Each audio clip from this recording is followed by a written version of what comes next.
रानी की आवाज थोड़ी कम आई है। कम से कम ये तो पता पड़ जाए कि हमारे लकुश महाराज की कथा चंबल के प्रांगण में चल रही है। इसकी आवाज कम से कम किशोरी जी की चरणों में, राधा रानी की चरणों में तो पहुंच जाए। जय जय श्री राधे। एक बार और कछु बुजुर्ग जिन्होंने गाय को खूब दूध और घी खाए हुए, उनके हाथ घोंटून पर रखे हैं। ये हाथ साधारण हाथ नहीं है, इन्होंने बहुत मेहनत करी होगी, बहुत सारी गाय माताओं को पानी पिलाया होगा, गाय के प्रसंग को यहाँ रखने के लिए आए। इसलिए एक बार और, क्योंकि राधा रानी का जो स्थान है वो नंद बाबा से भी बड़ो स्थान है, क्योंकि नंद बाबा पे 9 लाख गाय, तब उनको नाम नंद हो। ये पहले उपाधि ब्रज में, उपनंद का मतलब 8 लाख गाय और नंद का मतलब 9 लाख गाय और महानंद का मतलब 9 लाख से ऊपर 10 लाख गाय और वृषभान का मतलब 11 लाख गाय। ये उपाधि थी। तो राधा रानी के पिताजी के पास में 11 लाख गाय की बात चल रही है और यहाँ बैठे हैं। वैसे भी बताए करें कि चंबल का पानी तो वो पानी है, आवाज और आंख अगर दिखा दें तो अच्छे अच्छे डर जाएं, फिर आपकी आवाज कम क्यों। बोलो राधा रानी की जय हो। जय जय श्री राधे। गौ माता की जय हो। नंदी बाबा की जय हो। वाह, ऐसा लगो कि हमारे व्यास जी महाराज ने आप में खूब करंट दिए हुए।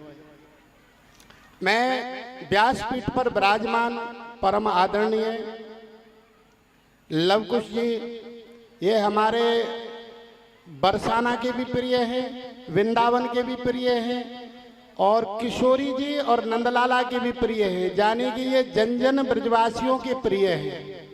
ऐसे प्रिय व्यास जी महाराज को मैं हृदय से प्रणाम करूं। उनके साथ जितने भी लोग इस भक्ति की धारा में इनका सहयोग दे रहे हैं, उनको भी मैं हृदय से प्रणाम करूं। यहाँ पर उपस्थित संत महापुरुषों के चरणों में भी कोटि कोटि वंदन और मेरे सन्मुख श्री जी स्वरूप बालिका माता और बुजुर्ग सबके चरणों में, क्योंकि ये भूमि साधारण भूमि नहीं है। आज के आधुनिक युग में जो समय निकालकर भगवतीय कार्य में जुड़ा हुआ है, वो कहीं ना कहीं से भगवान का विशेष कृपा पात्र है। इसलिए सभी को मैं हृदय से प्रणाम करता हूँ। बंधुओं, अभी व्यास जी ने बताया था गौ माता कितनी प्यारी माँ है। जन्म देने वाली माँ को तो ब्रज में भी कम सम्मान मिला है, क्योंकि यशोदा मैया का उदाहरण आपने सुना होगा, जो दूध पिलाती है और पालती है, उस माँ का सम्मान सर्वत्र ऊंचा रहता है और सभी लोगों में वो ज्ञात है।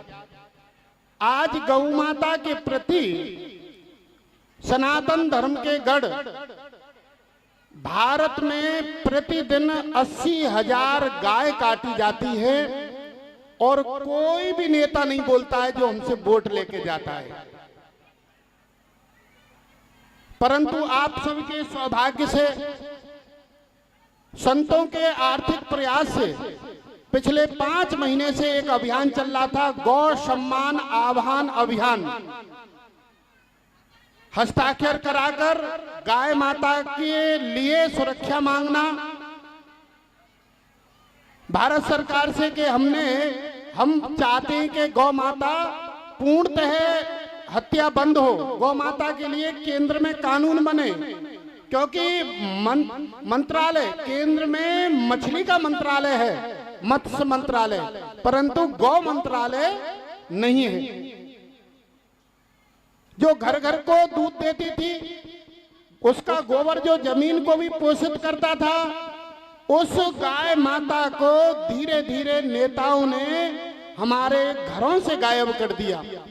आज से 25-30 वर्ष पहले एक एक किसान के पास 30-30, 40-40 गाय रहती थी। इतना बड़ा ये बेहड़ है, इसमें करोड़ों गाय रह सकती है,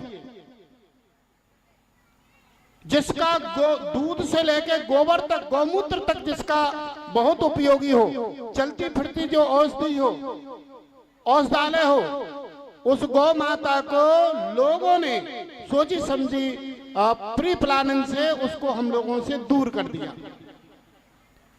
गाय का यानी कि धेनु और धरा एक दूसरे के पालक हैं। धरती गाय पालती है और गाय धरती को पालती है। 1966 में 7 नवंबर को करपात्री जी महाराज और प्रभुदत्त ब्रह्मचारी जी के साथ में इतना बड़ा आंदोलन हुआ। उस समय की सरकार ने उस आंदोलन को कुचल दिया। उसके बाद में भागवत व्यासों के माध्यम से और संत अपने अपने छोटे छोटे मंचों के माध्यम से भारतवर्ष में गाय माता के लिए आवाज उठाते रहे, परंतु कोई सुनवाई नहीं हुई। पुनः संतों ने 2026 में सैकड़ों संतों ने विचार किया कि इस तरीका से तो जो सरकार हमारे लिए ही बनी है, सनातन धर्म की सरकार है, जो कश्मीर में भी काम कर रही है, राम मंदिर भी बना दिया, पर चलता फिरता जो मंदिर है जिसमें 32 कोटि देवी देवताओं का निवास है, उस मंदिर के बारे में कोई बात नहीं कर रहा है। छोटी सी मजार होती है, उसके लिए भी कानून बना हुआ है। वो मजार को तुम फोड़ दोगे तो उसके लिए कोई कंप्लेंट करेगा तो कार्रवाई होगी, पर इतनी बड़ी संख्या में गाय काटी जा रही हैं, उसके लिए अभी तक केंद्र में कोई ठोस कानून नहीं बनाए। उसी की देन है कि गाय प्रतिदिन कट रही है। केंद्र में कानून बनवाने के लिए, केंद्र में मंत्रालय बनवाने के लिए एक अभियान चला, गौ सम्मान आह्वान अभियान, जिसमें 27 अप्रैल को भारत की 5460 तहसीलों में से 5000 तहसीलों पर एक साथ 10 और 12 के बीच में ज्ञापन दिया गया, 11-11 हजार हस्ताक्षर कराकर।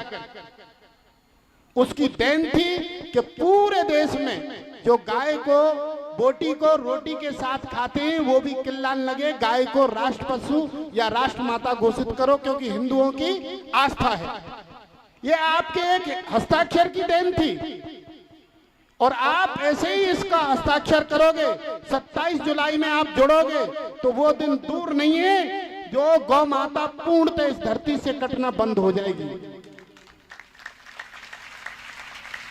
आप सत्य मानिए, 27 जुलाई, इसमें किसी तरह का कोई लोभ लालच नहीं है, निष्काम भावी संत लगे हुए हैं। ऐसे महापुरुषों का आप साथ दीजिए। इन्होंने 27 तारीख को 27 अप्रैल में अपनी तहसील पे ज्ञापन लगवाया था, अब 27 जुलाई का है। मैं ज्यादा तो कुछ नहीं कहूंगा, आपका एक हस्ताक्षर गौ माता को कटने से रोक सकता है। एक वोट एमएलए बनते बनते रुक जाता है, एक वोट से एमएलए बन सकता है, एक वोट से सांसद बन सकता है, एक वोट से मुख्यमंत्री बन सकता है, एक वोट से प्रधानमंत्री बन सकता है। तो आपके क्या एक हस्ताक्षर से गाय नहीं बच सकती? बचेगी कि नहीं बचेगी? हमारी पीढ़ी गाय का दूध पिए, हमारे बच्चे निरोगी रहें। जब से गाय घटी है तो दुनिया में बीमारी बढ़ी है। जिस दिन गाय बढ़ेगी और बीमारी घटेगी। कहां थी? आज 3-3 किलोमीटर पर हॉस्पिटल खुले हुए हैं। हमारी गौशाला में लगभग 60,000 गाय हैं। गाय का भी हॉस्पिटल है और व्यक्तियों का भी हॉस्पिटल है। जहां एक वैद्य बैठता था बरसाना में, केवल एक वैद्य, आज बरसाना चारों तरफ से हॉस्पिटलों से घिरा हुआ है। मंदिरों से ज्यादा भीड़ हॉस्पिटलों में है, क्योंकि हमारा आहार शुद्ध नहीं है। हमारा आहार शुद्ध होगा तो हम बीमार नहीं होंगे।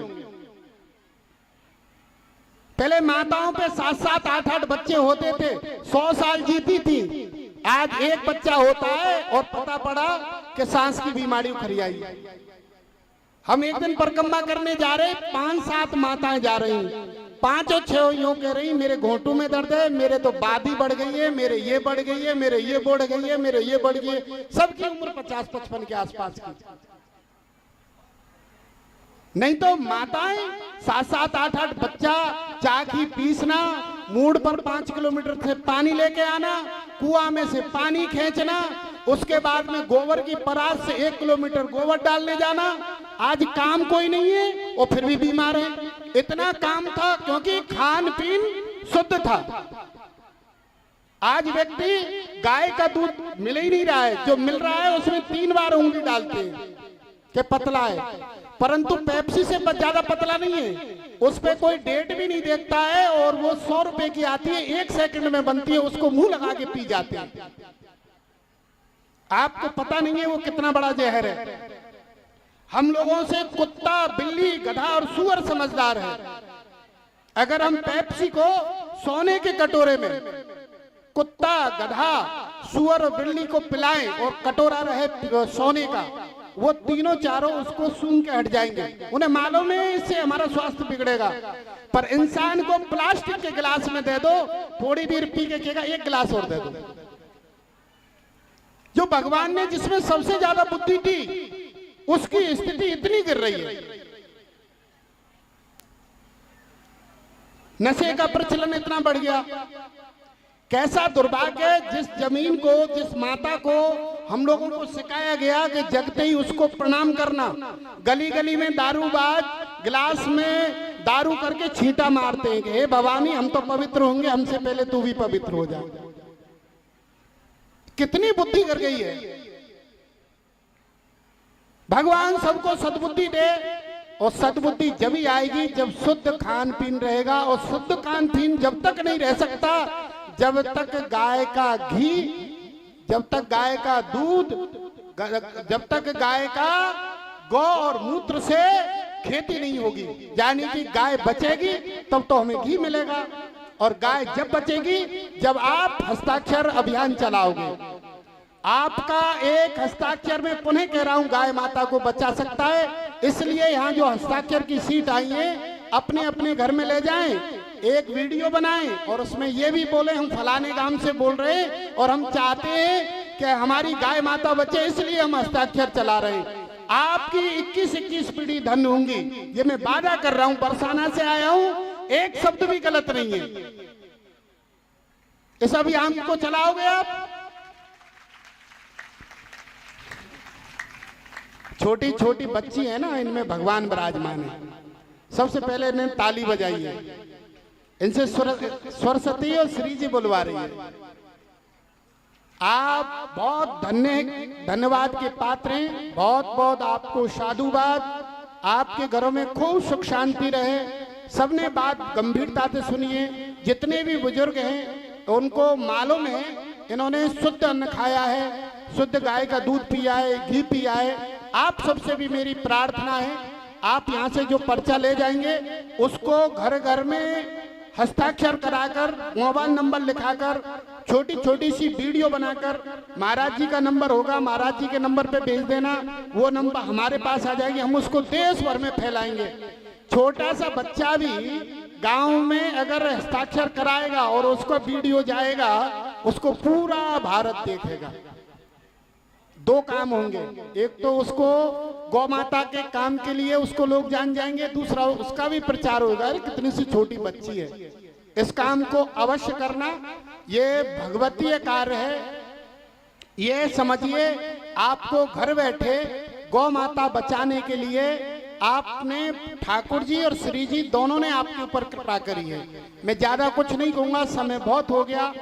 आप सबको पुनः प्रणाम करते हुए, व्यासपीठ पर विराजमान व्यास जी महाराज को प्रणाम करते हुए, उनके सहयोगियों को बहुत बहुत हृदय से प्रणाम करते हुए मैं अपनी वाणी को विराम देता हूं। जय जय श्री राधे।